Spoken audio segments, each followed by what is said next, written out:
मुस्लिम league नून के senator Talal Chaudhary ने दावा किया है कि 28 मई को मायूसी के तौर पर पेश करने वाले खुद मायूस हैं। इक्तदार में थे तो कहते थे कि शेख मुजीब ना बनो, आज खुद शेख मुजीब बन रहे हैं। लीगी रहनुमा ने इल्जाम आयद किया कि बानी पीटीआई अपनी कामयाबी के लिए मायूसी फैलाना चाहते हैं। ये खुद मायूस है, खुद नाकाम है। अगर शेख मुजीबुर रहमान इन्हें इतने पसंद थे तो जब ये खुद इक्तदार में थे तो उसे कौमी हीरो बना देते। अगर जब ये खुद इक्तदार में थे उस वक्त तो दूसरे लीडरों को ये कहा करते थे कि वो शेख मुजीबुर रहमान ना बने, और अब खुद कायदे आजम नहीं, नेल्सन मंडेला नहीं, शेख मुजीबुर रहमान बनना चाहते हैं और बार बार कहते हैं कि पाकिस्तान टूट सकता है।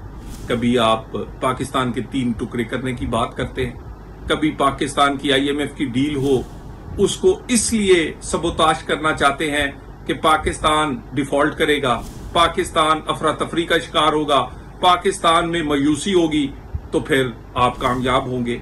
ये कैसी कामयाबी है किसी सियासी लीडर की